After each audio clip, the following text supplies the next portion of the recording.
नमस्कार मित्रों, मैं कौशल किशोर मिश्रा आप सभी का स्वागत करता हूं आपके अपने यूट्यूब चैनल अभिज्ञान अकेडमी पर। मित्रों, आज हम सभी लोग एक टॉपिक है वर्ब, जिसके बारे में बात करेंगे। तो आइए शुरू करते हैं वर्ब के बारे में। तो मित्रों, सबसे पहले हम ये जानेंगे वर्ब क्या होता है, वर्ब किसे कहते हैं। तो वर्ब किसे कहते हैं, तो हम सीधे सीधे कहेंगे वर्ब एक एक्शन होता है। वर्ब एक क्या है? एक्शन है। जो हम एक्शन करते हैं वो वर्ब है। जैसे मैं बोल रहा हूँ तो बोलना ये एक्शन, हम सुन तो आप लोग सुन रहे हो इसलिए वर्ब, आप देख रहे हो इसलिए देखना एक वर्ब है। Action is verb, verb is action. सीधी सीधी बात समझो, एक्शन इज वर्ब। जो भी एक्शन होता है उसे हम क्या कहते हैं? हम लिख रहे हैं तो ये भी क्या है? वर्ब है। लिखना, दौड़ना, पढ़ना, लिखना, कूदना, खेलना, नाचना, गाना, पीना, रोना, धोना, उठना, बैठना, ये सब क्या है? वर्ब हैं। क्या है? वर्ब। तो हमने वर्ब को समझ लिया, वर्ब क्या होता है। अब हम समझते हैं वर्ब। वर्ब सब्जेक्ट के बाद आता है। कहाँ आता है? पोजीशन, सब्जेक्ट के बाद आता है वर्ब।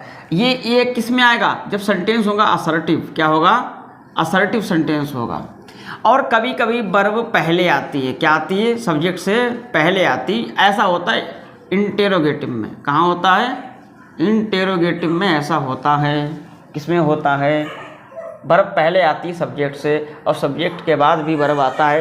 तो कभी कभी वर्ब एक्सक्लेमेटरी सेंटेंस में आपने देखा होगा हेल्पिंग वर्ब हमेशा बाद में आती है। तो ये तो हमने वर्ब को समझ लिया, वर्ब क्या होती है, वर्ब क्या होती है। अब हम जानेंगे वर्ब के प्रकार।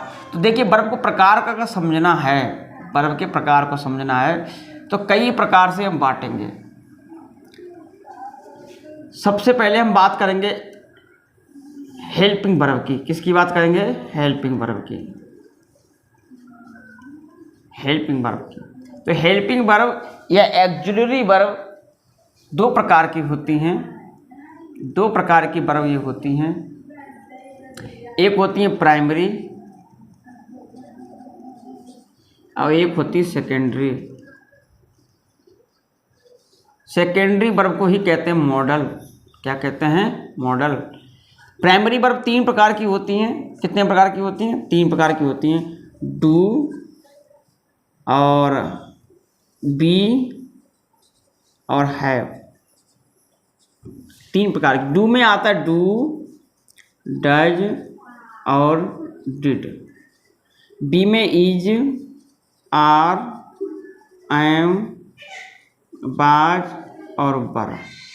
हैव में आता हैज, हैव और हैड। ये हो गई हमारी प्राइमरी वर्ब। तो प्राइमरी वर्ब जो होती है कुल मिला के 3 और 3 6 2 8 और 3 11 हमारी जो होती है प्राइमरी वर्ब कहलाती हैं। क्या कहलाती हैं? Primary verb. सेकेंडरी यानी मॉडल की बात करें तो आप याद कर लीजिए will, shall, should, would, can, could, may, might, must, ought, used to, dare, need. ये सब होती हैं सेकेंडरी वर्ब। इन्हें मॉडल वर्ब कहते हैं। प्राइमरी वर्ब और सेकेंडरी वर्ब में क्या अंतर होता है? एक बात ध्यान रखना, ये जो आप देख रहे हैं नहीं, हो बहुत अच्छा फैक्ट याद रखना। इनके बाद हमेशा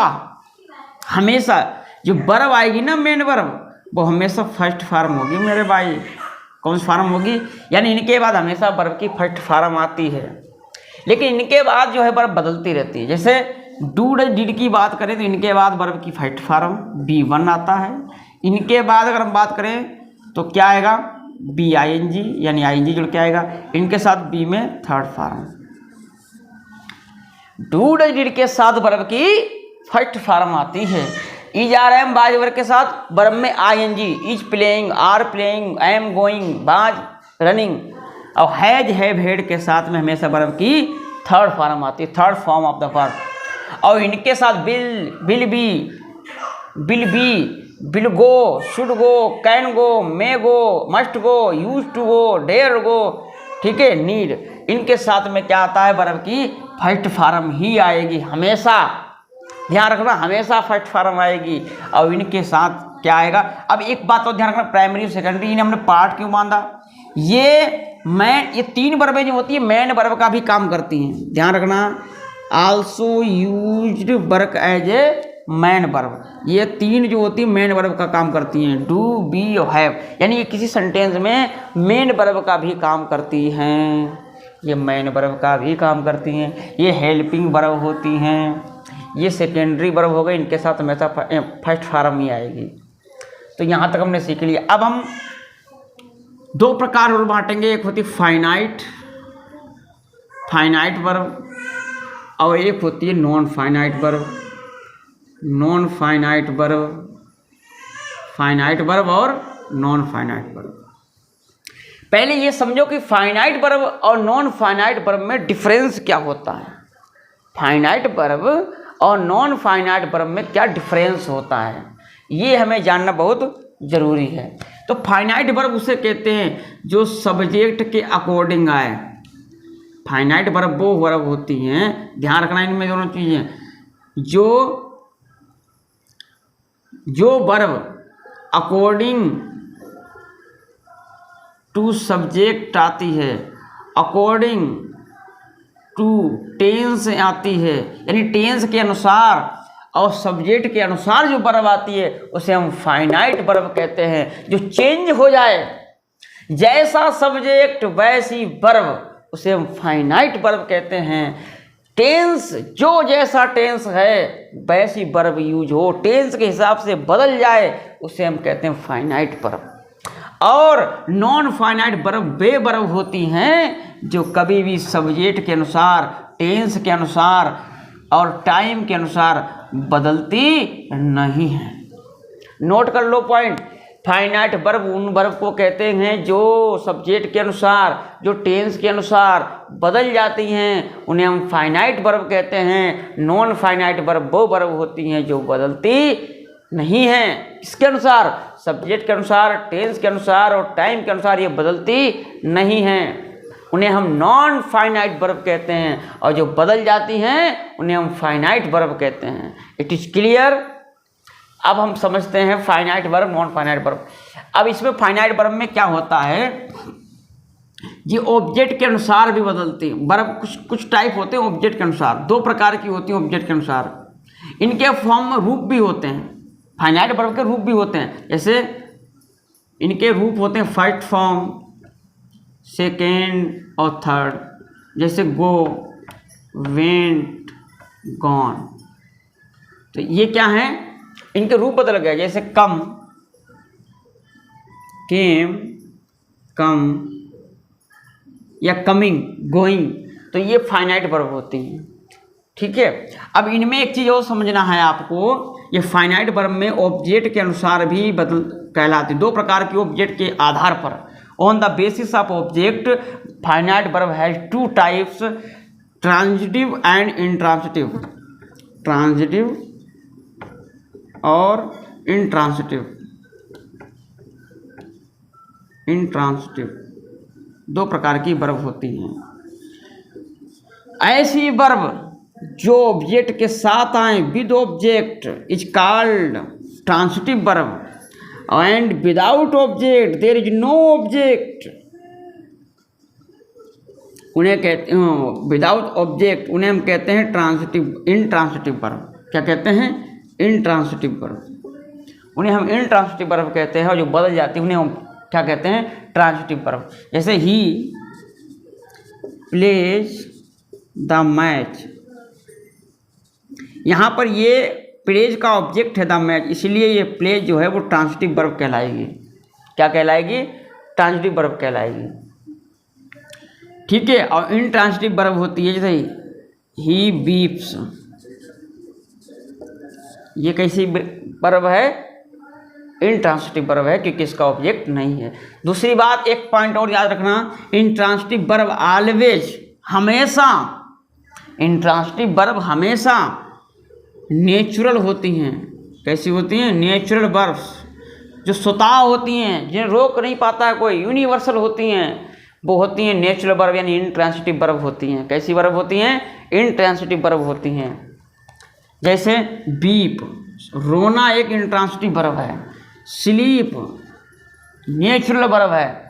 डांस नेचुरल है। जो इस आदमी को डांस आता है तो वो रोक नहीं पाता अपने आप को, नेचुरल होता है। जैसे जब आपने देखा होगा डीजे बज रहा होता है, वो डांसर है तो वो नाचना नहीं चाहता, लेकिन फिर भी उसका कभी सिर हिलेगा, कभी पैर हिलेगा, कभी हाथ हिलेगा, कुछ ना कुछ जरूर चलेगा, क्योंकि डांस एक नेचुरल वर्ब है। कैसी वर्ब है? नेचुरल है। स्लीप सोना, कितना भी रोको लेकिन जब स्लीपिंग आती है तो आदमी रोक नहीं पाता है, तो ये नेचुरल है। रोना, अब आदमी को तुम सताए जा रहे हो तो भाई कब तक नहीं, बीप है। जोक सुना दो तो वो हंसेगा जरूर, तो कैसी वर्ब है? लाफिंग नेचुरल वर्ब, यहाँ नेचुरल वर्ब है। और नेचुरल वर्ब कैसी होती है? इंट्रांसिटिव वर्ब होती है। अब समस्या है कि हम गुरुजी पहचानें कैसे कि ट्रांसिटिव वर्ब और इंट्रांसिटिव वर्ब? तो सिंपल सी बात है, अगर आप कभी भी क्वेश्चन लगाइए हु का वाट और हुम का, इन दोनों का अगर उत्तर मिल जाए सेंटेंस में तो वो समझो ट्रांसिटिव वर्ब है। और अगर इन दोनों का क्वेश्चन लगाने के बाद उत्तर ना मिले तो इंट्रांसिटिव। जैसे ही प्ले द मैच, वह क्या खेलता है?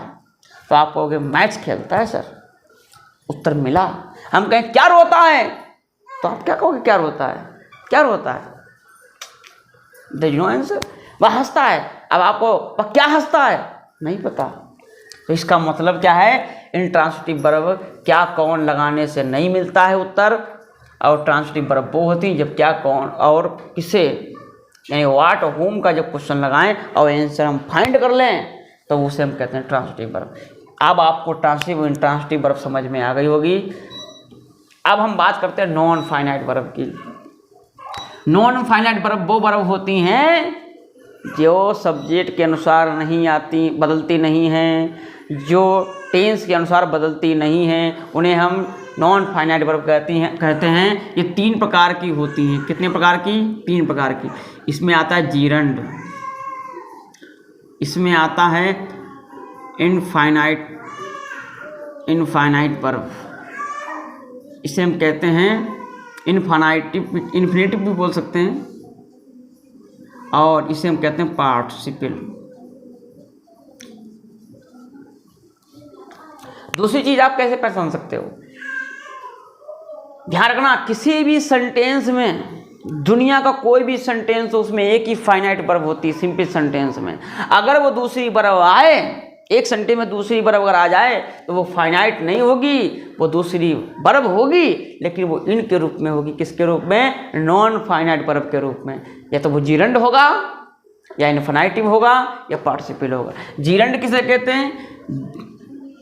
वर्ब में आईएनजी जोड़ दिया जाए, और आईएनजी हमेशा वर्ब की फैक्ट फॉर्म में जोड़ा जाता है। जैसे गोइंग, अब गोइंग आप कहोगे सर वर्ब भी है और गोइंग जीरंड भी है, हम कैसे पहचाने ये जीरंड है कि ये फाइनाइट वर्ब है? तो ध्यान रखना, ये नाउन का कार्य करता है। किसका कार्य करता है? नाउन का। किसका कार्य करेगा? जीरंड हमेशा नाउन का कार्य करता है। अब बताइए सेंटेंस में नाउन कहाँ आता है? तो आप कहोगे कि सेंटेंस में नाउन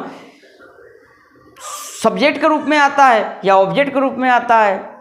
भाई तो ध्यान रखना, ये जीरंड जो होगा वो तो सब्जेक्ट होगा या ऑब्जेक्ट होगा। जैसे आपने सेंटेंस पढ़ा होगा वो वॉकिंग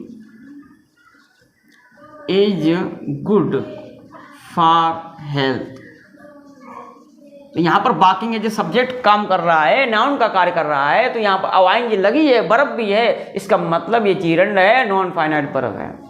उसी प्रकार नॉन इन्फिनेटिव भी होता है 2 + B1, 2 + B1 कहते हैं इसे हम।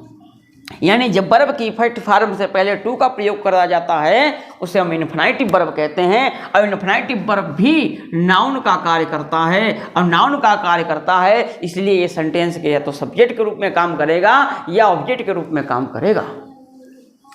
समझ रहे हो? जैसे हम कहें he wants to play, he wants to play.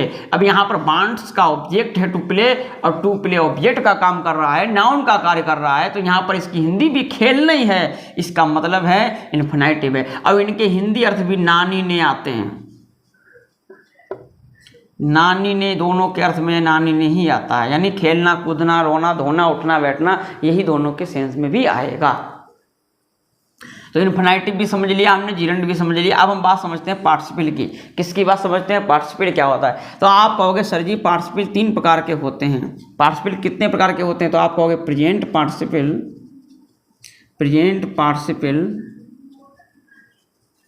और पास्ट पार्टिसिपल और perfect participle. Present participle, past participle और perfect participle. There are 3 types of participle. Participle काम किसका करता है? तो पार्टिसिपल नाउन का काम नहीं करता है। जीरंड और इन्फिनेटिव नाउन का कार्य करता है, लेकिन पार्टिसिपल जीरंड का काम, नाउन का कार्य ना करके ये एडजेक्टिव का काम करता है। अब एडजेक्टिव कहाँ आता है? तो आप कहोगे नाउन से पहले आता है। तो ये 3 प्रकार। प्रेजेंट पार्टिसिपल होता है जब हम B1 में आईएनजी लगाते हैं। अब समस्या एक बहुत बड़ी हो गई, यहाँ भी वर्ब में आएंगी, यहाँ भी वर्ब में आएंगी और टेंस में वर्ब में आएंगी लगता है। अब तीनों की पहचान कैसे करें? तीनों की पहचान कैसे करें कि ये है? तो इसको हम समझेंगे आगे। पास्ट पार्टिसिपल किसे कहते हैं? तो आप जब वर्ब की 3rd फॉर्म लगाते हैं तो उसे हम पास्ट पार्टिसिपल कहते हैं। अब यहाँ पर भी प्रॉब्लम है कि इधर भी 3rd फॉर्म आती है, जैसे कम, गॉन, लेकिन यहाँ पर भी 3rd फॉर्म। लेकिन बात ये है ये एडजेक्टिव का काम करेगा, ये फाइनाइट वर्ब काम करेगा। परफेक्ट पार्टिसिपल किसे कहते हैं? तो आप कहोगे हैविंग प्लस वर्ब की 3rd फॉर्म जो होती है उसे हम क्या कहते हैं? परफेक्ट पार्टिसिपल कहते हैं। ठीक है, तो इस चीज़ को हमने समझा। अब हम वर्ब को आगे पढ़ेंगे। हमने ये पूरा बेसिक और पूरा हमने एकदम से समझ लिया कि वर्ब में कितना क्या पढ़ना है। इन चीज़ों को हम समझेंगे 1 by 1। ठीक है, चलिए वीडियो कैसा लगा कमेंट में ज़रूर बताएं। मिलेंगे अगले वीडियो में ऐसे ही शानदार टॉपिक के साथ। नमस्कार फिर से आप सभी का, और आप सभी को बहुत बहुत धन्यवाद, आप इतना प्यार और स्नेह दे रहे हैं। ठीक है, जय हिंद, जय भारत, बहुत बहुत धन्यवाद।